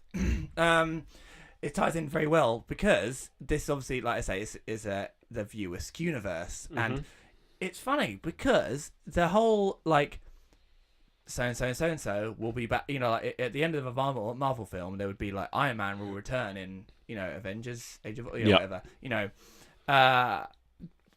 Kevin Smith did it first. He did it in the Askewniverse. At the end of the films with Jay and Silent Bob, it was like Jay and Silent Bob will return in Dogma. Oh, sweet. Okay. When he was a So film. what you you're know, an telling actual me name. is that Marvel were like, that's a pretty good idea. Well, actually, funny to say that, but again, another tie-in with Marvel. Stan Lee has a pretty big cameo in Mallrats. Oh yeah. Yeah, pretty big cameo. One of his first ever cameos. I'd like hasten to add. Sweet. And yeah, because Kevin Smith's a massive comic book fan. Yes, that's obvious by like any video you watch of him on YouTube where he's leading on to the Marvel films. Like you see him like openly weeping about Marvel films. Well, like he's mad. Well, anyone who has seen Captain Marvel, there is a Kevin Smith reference in Captain Marvel which made him absolutely tear up because the Stan Lee cameo was him reading the script for Mallrats. Fuck off. That's cool. On the train when Captain Marvel sees Stan Lee, she gives him a wink and he's reading the scripts for Mallrats. That's cool. And yeah, so Kevin Smith came out of the film and he was in floods of tears. He's like, oh my god, like because he would have been friends with Stan Lee. Yeah. For years. And yeah, so it definitely it ties. Wow, we did well. Yeah, we didn't even realise that. It ties in well with our next topic, the MCU. Now, don't worry, we will talk about Endgame if we have chance. Sorry, Ariel, just kicked the cat. But we're going to leave it to the end if we've got time. Yeah, basically we're getting to this point. What we wanted, I just wanted to have a discussion about the MCU like cinematic universe and just how well it's done. Yeah. Like, it exploded into something I don't think any of us saw coming 10 years ago. No, definitely not. When that first Iron Man film came out, I was like, oh yeah, it's Iron Man. That's all right. It's pretty good. It's good. It's all right. And you just didn't think that it was going to turn into this. No. And it's a feat that's just, it's a cinematic feat that is just, regardless of what you think of the films, regardless of that, the fact that they managed to pull this off is amazing. It's incredible. And people have tried, like, afterwards. Like, I mean, DC are trying their hardest, and they're doing poor okay. DC. They're doing okay. They're getting better. They're improving. Look, it's actually happening. Like, at least Yeah. it's not like they haven't got canned like the monster universe and all that literally Oh my felt god! the first The hurdle. Dark Universe. Dark Universe, that's it. Yeah, that felt like the first hurdle, and there's so many that have tried to do it, and it just hasn't happened because it's fallen flat on its arse. No, so I thought it would be like a nice idea to talk about all of the films leading up to Endgame. However, we're aware that would take fucking ages. Yeah, a very so long I time. had like the fun idea of why don't we just do our reviews for each of the movies in order in one sentence. Yeah. I mean, I might have gone a little bit That's a long fine. sentence. It can be a long sentence. So we start with Iron Man. Yeah. I've got here started a franchise that changed the fate of superhero movies. Yeah.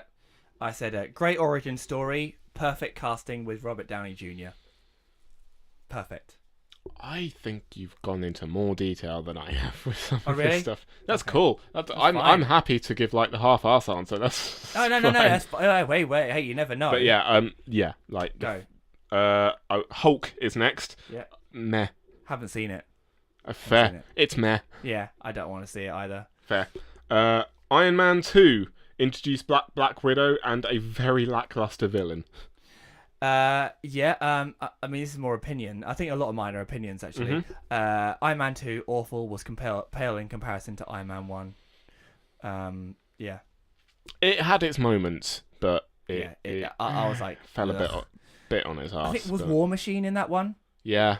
Was it War Machine in the first one? No, it was teased because remember there was that scene in the first one where he's like, he looks at one of the Iron Man suits and goes, "One day." Wait a minute. Yeah, but they changed the actor in Iron Man 2, Yeah, didn't they? yeah. See, that's the thing as well. I think I preferred the actor in the first Iron Man.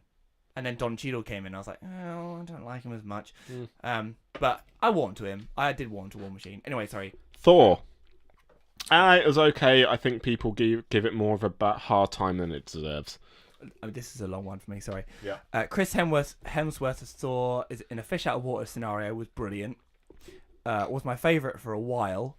Would have been nice to see more of Thor's powers, though. Yeah, that's my opinion. Another. Yeah, that's the best scene in that film by far. This berries are delicious. Another. Yeah. Captain America, the first Avenger. I've just written here. Honestly, I don't remember much of this film. I need to rewatch it. It's, to be honest, it's kind of the same for me, but I just said a bit lackluster for my taste. Wasn't really a fan of the Red Skull, and it took a little bit too long to get going for me. Yeah. Right. Then on to the big leagues. The Avengers. Yeah. I've got written here. Back when we thought that this that team up was the coolest superhero thing we were ever going to see. Yeah, I know. Yeah. I pretty much wrote the same thing. I just said fantastic, great villain, some awesome moments, and looking back seems so tiny. It's like, look at you, all five of you. Look, 5 superheroes. Is it 5? Hang on. It's Hulk, Black Widow, Hawkeye, Captain America, Iron Man. Yeah, 5. Yeah. Yeah, have we missed out any? Yeah. I mean, let's be honest though. Like, it's only really 3 films that sort of culminated into that. Like Black Widow and Hawkeye were sort of just added on. Black Widow was in Iron Man 2, so you got introduced to her then. Yeah. Hawkeye was definitely just Shoved in. shoved in. Like, but even still, like that was pretty incredible, really, that it culminated in that. Also, Hawkeye gave me like one of my favourite shots in the entire Avenger thing, where he's like talking on the comms and just shoots an arrow behind him. Yeah, that was awesome. Cool. Next, Iron Man 3. I still don't like it. I avoided it like the plague. I hated Iron Man 2 that much. I was like, I don't want to watch Iron Man 3. I don't know. I just loved it. I really loved Iron Man 1, and for me, I was like, I loved it, and Iron Man 2 was meh, and I was like, why would you go and do that again? Basically, it's just a shame about the villain, because the villain could have been so fucking... Yeah, the Mandarin could have been so fucking cool, and they turned it into a joke. It is a joke, isn't it? And I've heard about it, and I just... I was like, no, don't want to hear any more about it. Next is Thor: The Dark World. I also still don't like it, kind of boring. I just wrote forgettable, unfortunately. Mm-hmm. I think that I just can't remember it. It's interesting that Endgame goes back to The Dark Thor, World, the yeah, Dark yeah. World, which is cool. Which kind of leads. I'll touch on it more with a film later down the line, but I sort of found an interesting, not theory, but just thing that I found interesting. See, the thing is, for me, Thor. If anyone asked me, like back in the day, like Thor probably would have been my favorite Avenger. But yeah, like Dark World was sort of so unforgettable. Like not unforgettable, so forgettable. Yeah.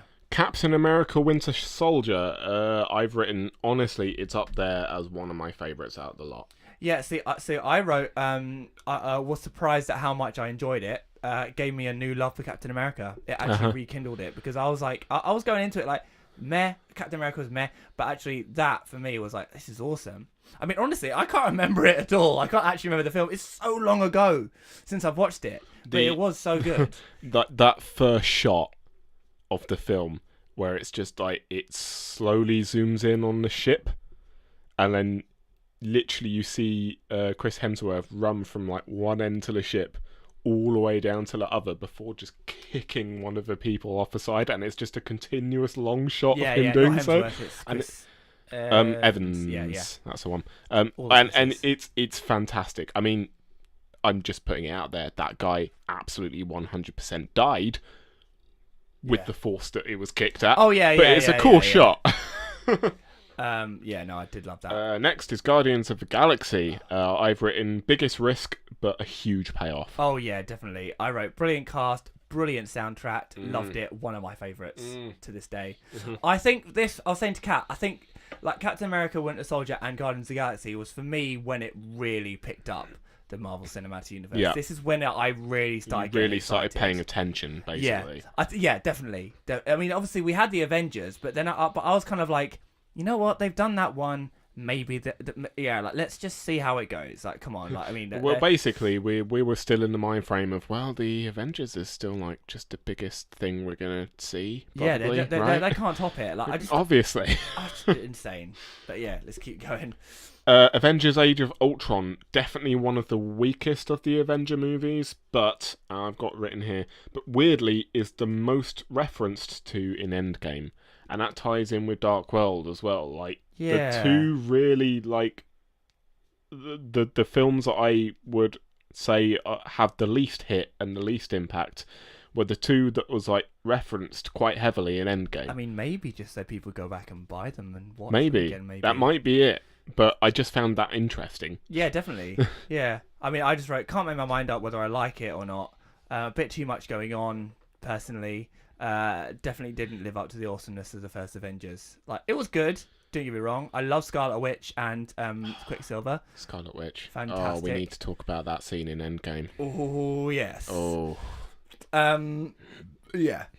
Meh. Ultron didn't like him as a bad guy, to be honest. Fair. Ant-Man. I've got written here, it was the Skyrim Thomas the Tank Engine mod brought to life on the big screen, and I like that. I just love it. I absolutely... You know what? I just said big Paul Rudd fan. Paul Rudd fan. Somehow made a silly concept with like ants and things like work. It actually worked. Because I was like, really? Ants? This no, this is cool. Like, I like this a lot. A lot of people really don't like Ant-Man, but I like Ant-Man. I just absolutely love it. He really brought things to life for me. And like, you know, I just love it. Brilliant. Which moves on kind of... Is it the next? Yeah, the next one, yeah. Yeah, and the next is Captain America Civil War, and I've written, back when we thought this was the coolest superhero thing we were ever going to see. Yeah. I mean, I said one I wasn't sure I was going to like, but ended up being probably on my top 5, I reckon.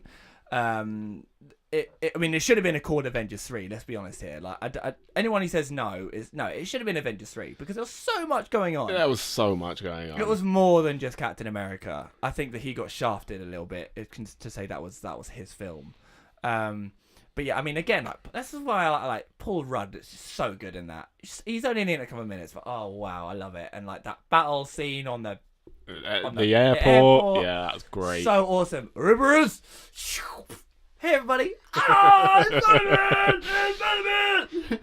oh yeah, awesome. Meanwhile, Sony's in the corner going, "Oh, they fucking did it." Ah, you bastard! So next we've got Doctor Strange. Yeah. I just read. All right, so magic in the in the Marvel universe works on the big screen too. Also, awesome. Also, Benedict Cumberbatch, great. Yeah. So good. I just wrote brilliant effects, was a nice change of pace compared to usual Marvel action films. So obviously it was nice to have something that wasn't all just punching and kicking, and it was good to have that, like you say, like the magic. And I would also say one of the only Marvel films that genuinely works in 3D as well. Oh really? Yeah. I just avoided 3D like the plague. Especially them baby hands. Oh yeah. Oof, trippy.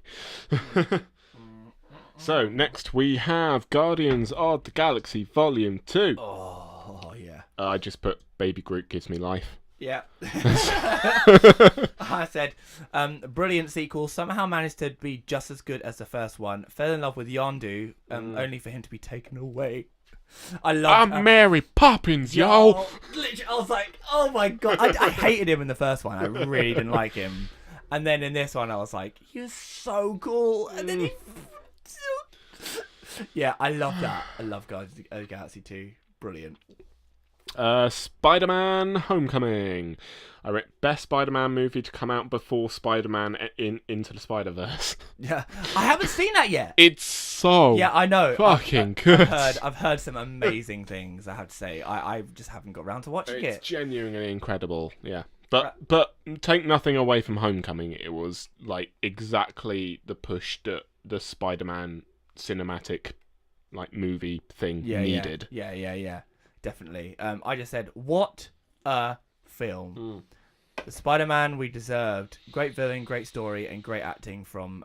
it's not Tom Hiddleston. I wrote Tom Hiddleston, but it's not. Tom... who is it that plays Spider-Man? Fuck. Oh my Tom. God. We're assholes. It's Tom. It's Tom.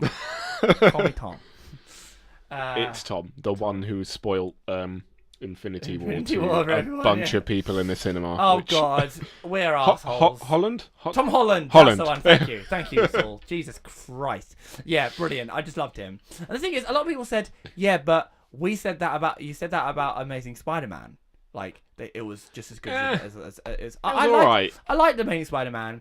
But the thing is, if you look back, obviously things are going to get better. Like I don't know. Okay, the Amazing Spider-Man had a fantastic Spider-Man. A shit Peter Parker. Yeah. He was all cool and edgy, which isn't what Peter Parker is. Yeah, no, totally, yeah, definitely. Whereas Homecoming, you got both a fantastic Spider-Man and a really good Peter Parker. Yeah, definitely. Yeah. And he was an actual teenager. Yes. Or at least he looks like an actual teenager. Exactly. Yeah. Close enough. Yeah. Thor Ragnarok, I just got, oh yeah, Chris Hemsworth is fucking hilarious. Yeah, see... I see. Again, unpopular opinion, but I just said too many jokes was trying too hard to be a comedy. Oh mate, I love Ragnarok. It's up there in my top 3. You know what? Unfortunately, I did not like it. It was it's definitely not an awful film. I'd watch it if someone said you're gonna watch For Ragnarok. I'd be like, great, let's watch it. But it just wasn't what I wanted it to be.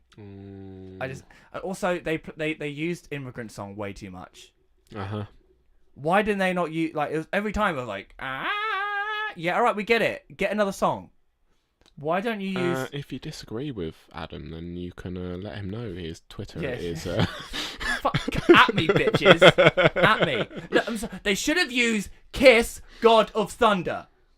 Yeah. They should have used that. That would have been an awesome song. Yeah. No, it should be God of Thunder and rock and roll. All right, we're getting off track. Black Panther. Obviously an incredibly important film for a lot of reasons. I loved it, and I personally think it's got one of the best Marvel villains, barring Thanos, in it. Yeah, definitely. Killmonger is fantastic. I said, I just said epic. Great story with some brilliant world building. The way that they just build the Wakanda thing. Wakanda is fantastic, and it's so good. And the thing is, just taking everything out of the fact that it's even if it wasn't this amazing landmark in terms of a massive black cast. Yeah, it's good in spite of that. It's good. It's just a good film.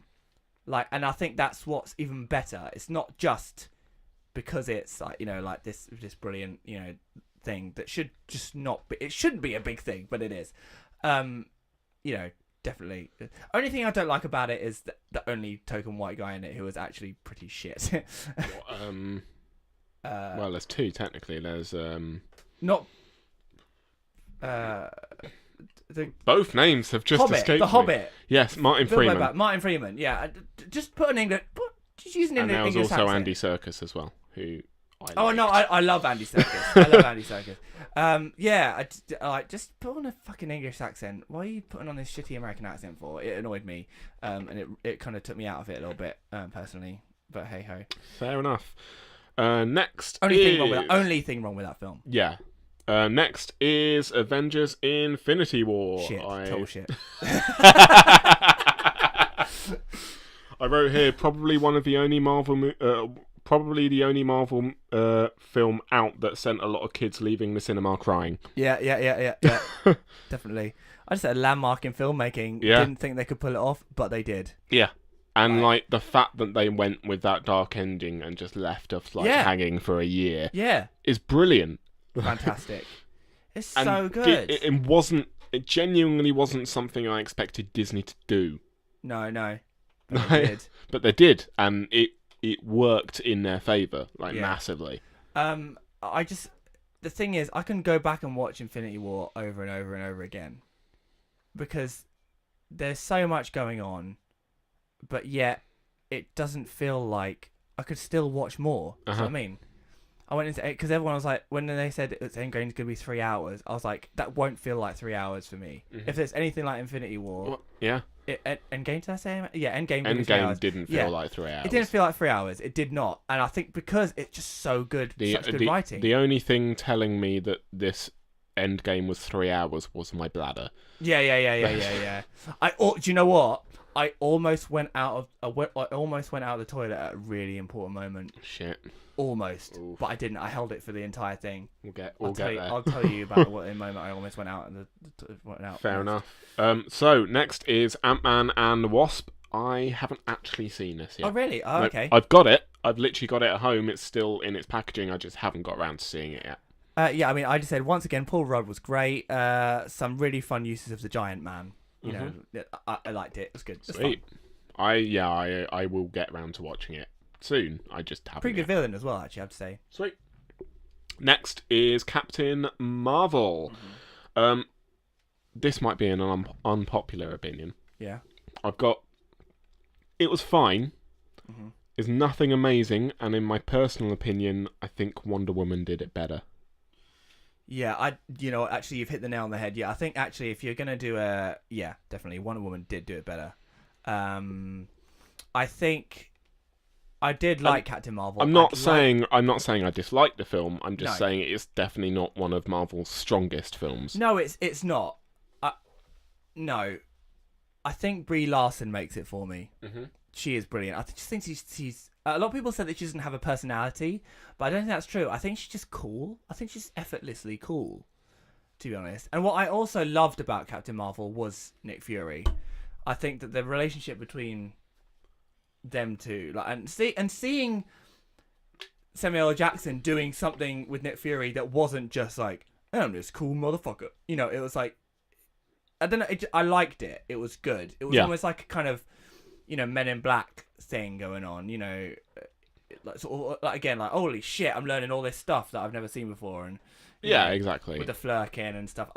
There were some really good moments, and I think if he wasn't in it, I don't know whether because he kind of contrasted her a little bit. I liked it, but I'd like to watch it again. I didn't dislike it whatsoever, but I think, and I don't give DC an awful lot of credit a lot of the time, but I will go out of my way to say I think DC did it first and DC did it better. Yeah, I think so. Yeah, definitely. I mean, Wonder Woman was absolutely fantastic. That trenches scene gets me every time, man. Yeah, every time. So good, so good. And with that small discussion of DC, yeah. we'll move on to the 20 second Marvel film. Yeah, Jesus Christ, man. That's insane. Mad. Endgame. Endgame. What do you think? What did you think of it? It was obviously, if you haven't seen it, then spoilers. There's definitely gonna be Yes, spoilers. this is a lot of the reason we decided to talk about Endgame at the end of the To be podcast. fair, So we'll half, an hour and a half, so we probably won't speak too much about it. Let's be honest here. no, but obviously, we'll try to. spoiler alert, Yeah. we're gonna talk Endgame now. From now. Oh my god! Like I just. It was too. There's too much. It was too much. And yet it was somehow so good. worked. It was so good. Like,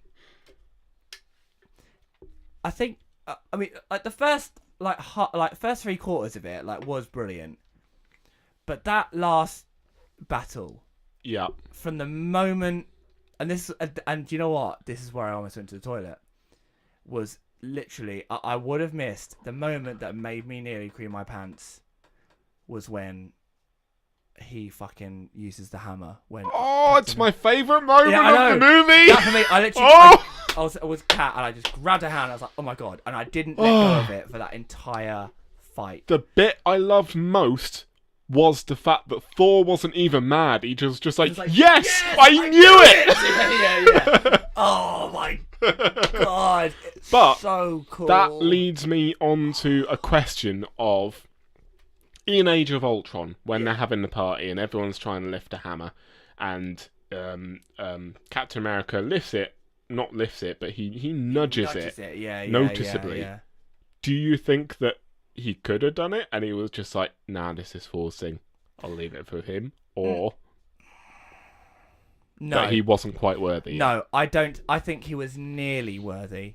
I'm on the same agreement, and I think the only thing that stopped him being able to lift that hammer was he still had the guilt that he knew how Stark's parents died. Oh, okay. Yeah.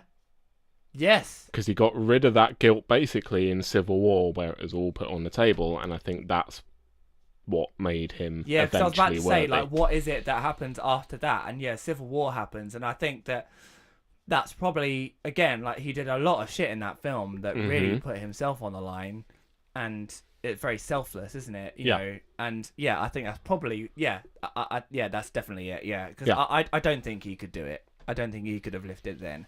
He was nearly there.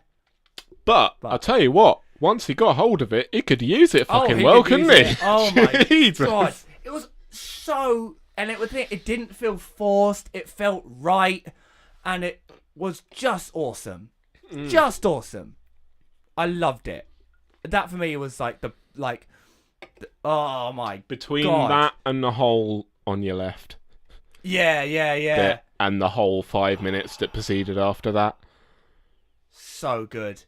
And them coming out of the portals. And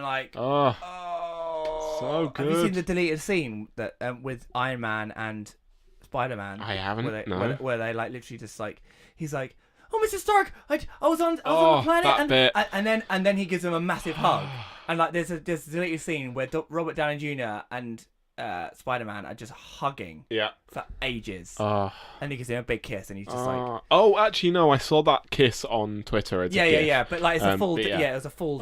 Fantastic! Oh man, that bit. So good. So good. Yeah, and it's built in 3 such good stages. I did not see Thor just beheading Thanos straight out the gate. Yeah, no, coming right at the beginning. No, I didn't. It just either. happened, and that line afterwards, I've heard many different reactions to that line. I've heard, because obviously after he beheads and Rocket turns around and goes, "What have you done?" and Thor just goes, "I went for the head." Yeah. There's been split reactions in my cinema when I went to go see it. The audience that invoked laughter. That really? line. Yeah. But I've heard other cinemas just went dead silent, oh shit. Yeah. See, for me, that was oh fuck, he has really snapped, affected him. Yeah, and you big see time. it throughout the rest of the film, and I think that's fantastic. Fat Four. Yeah. So good. Yeah, honestly, that was great. I just think that they could have made it when he came back that he was I'm gonna be all buff now. No, I like the fact that he stayed that shape. Like, I like the fact that they basically went, yeah, even gods can't do this. Like, if you want to get in shape, you got to work to get in shape. Yeah, it's great. Oh man.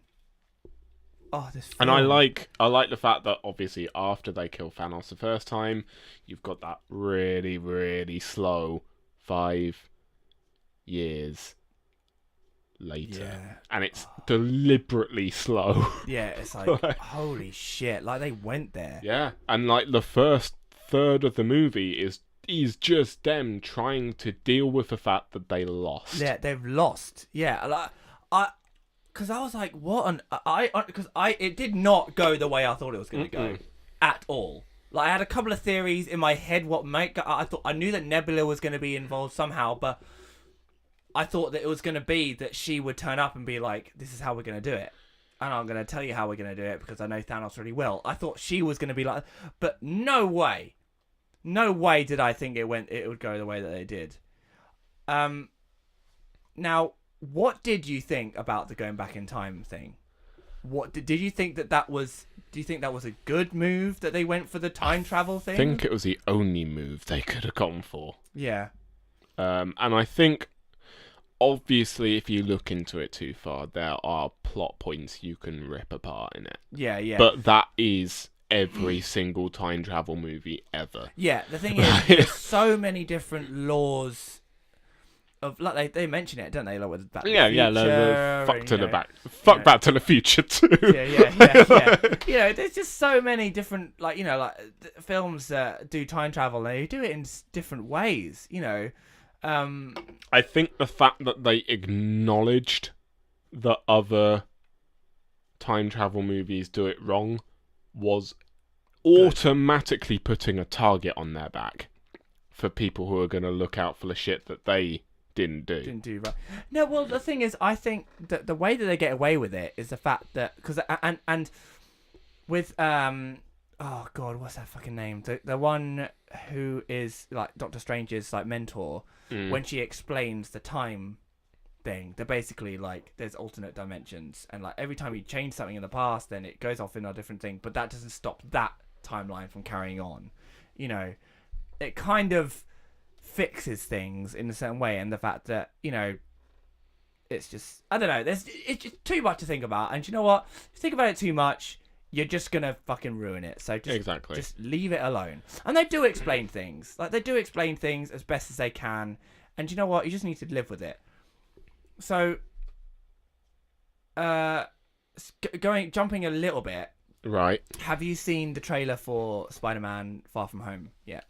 I haven't, and I deliberately don't watch Marvel trailers. Okay. I go out of my way not to. However, yeah, do you know that Far From Home is actually meant to be the final film in Phase 3? Yes, I have heard that. Which just seems wrong. Yeah. To me. Like, start that as Phase 4. Like, the clue is in the fucking name of Avengers. Avengers Endgame. Surely you finish Phase 3 yeah. with Endgame. It doesn't seem logical to me. Yeah, I don't know why they've done that, but I feel like it might make sense by the time we go see Spider-Man. Yeah. But right now, it really doesn't. No, part of me is not. I almost was like, I didn't want any more. I want a break now. I want them to restart. However, see, I don't know whether I should say this now because you haven't seen the trailer. I'm going to. You know what? Do it.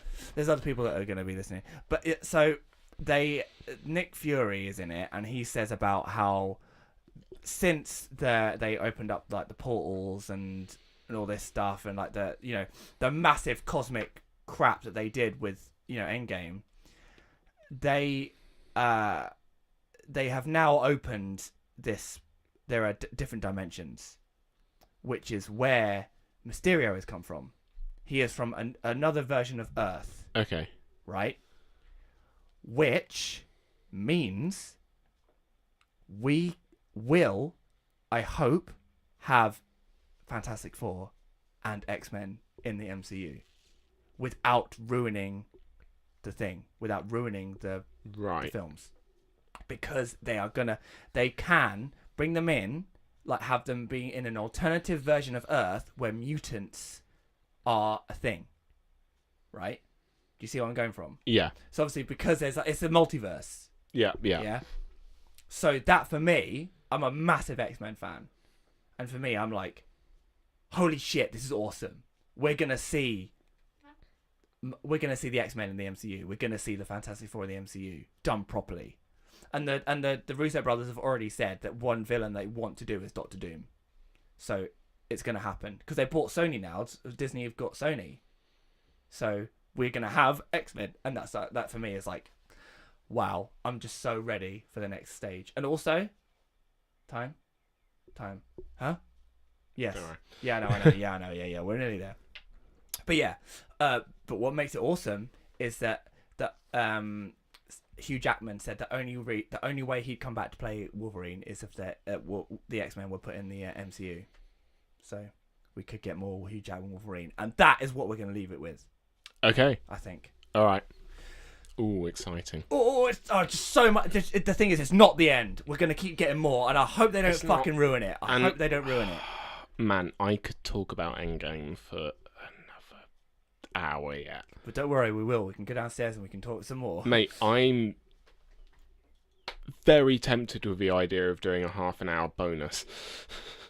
Yeah, maybe. I do need to go downstairs though and sort that's fair. Stuff. But maybe we'll come back and do some. So we need to exchange. Yes, we need to exchange. Cool. Do you want to start? Yes. Sweet. Saul, go. Yes. There's a cupboard there, the little thing. Yeah, the top thing. Open it up. That's your exchange. It's. Hello. Yeah, pull it out. There you go. It's The Pride of Baghdad. Oh, okay. It's a graphic novel. Right. Very short, actually. So, maybe this is me like saying, you know, like how are you? You know, like make a massive bunch of notes from that, Saul. Hey, I thought I did very well. Very well today. You did very well. So yeah, so this is actually written by the same guy who wrote Saga. From back in the day, our very first episode, Saga. All right. Brian K. Vaughan. It's sort of. I think it might be his. You first talked about one. this briefly in the first episode, I believe. And it's brilliant. It's really good. It's a really great little story. Fantastic. And, you could probably get a lot out of it. You know. So there you go. Pride of Baghdad. Haven't done one since the first episode, so I thought we'd bring back a graphic novel. Fantastic. I am giving you a video game. Yeah, I know. I think I know what this is. Saul. Yes, because I haven't actually brought anything with me. I instead asked you to download it straight onto your PS4 because it came up as one of the games in the PlayStation Plus thing. Yes. And it is What Remains of Edith Finch. Ooh, you know what? And actually, I was going to download it anyway, so it worked out well. It's... I've actually only played this game as of recording last week. Wow, okay, so quite new for you then. Very new for me as well, but I found it absolutely fascinating. Is it a new game? Brilliant. It's not a new game though, is it? No. It's been out for a while. It's been out for a couple of years. Yeah. But much like your graphic novel, you can get this game done in 2 to 3 hours. Nice. Perfect game for me. Exactly.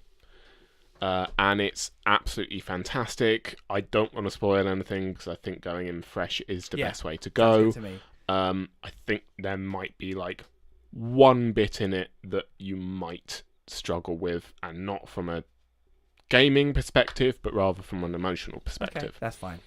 Is that just so I know? There's not any like jumpy, scary bits, right? No. Okay, that's fine. No, because there's a couple of games that I played, and it's like because it's very eerie. I'm like, I'm waiting for something to jump out. Did you like Come Home?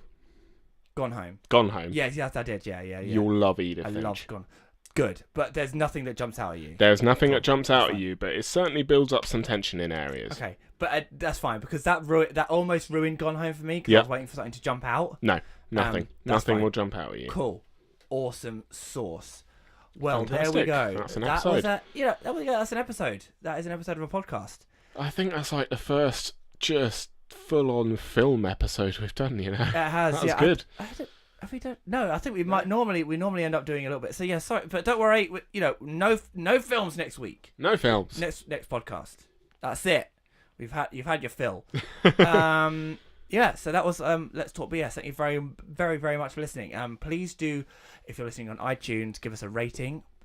Please do. That'd be great. That'd be fantastic. If you're listening on YouTube, then give us a like, give us a comment. Yeah, get in touch. Get in Maybe touch. subscribe. Yeah, subscribe. That'd be Yeah, nice. why not? Why not? Share it with your friends, We're people. not going to clog up your timeline too much. We only record once a month. Well, actually, it's been earlier this time around, but we're making up for lost time because we were late last time. So, but yeah, so please do send us in a question. You know, like anything, literally anything. We don't we haven't got anything planned for next podcast. So for the end of, because obviously we do like two entertainment exchange, we do entertainment exchange, and we do something else at the end. So if you have something that you want us to chat about, then chuck it in. Like maybe we'll actually use it for the podcast. Who knows? So if you want to get in contact, you can do it on YouTube or on iTunes, or you can get us on Twitter, which is Let's Talk BS1. You can also get hold of us personally. You can get hold of me on Twitter at Saul Reed, and you can get hold of me at adsqueeniebond. So yeah, thank you so much. We're also on Facebook as well. Please do, you can go on there as well if you're more of a Facebook person. At Let's Talk, it's Facebook/Let's Talk BS2. Let's Talk BS3 on Instagram is still not a thing. No, it's not. And will probably continue to not be a thing. Yeah. Oh, well, thank you so much for listening. And please join us next time. We'll be talking more BS. Good.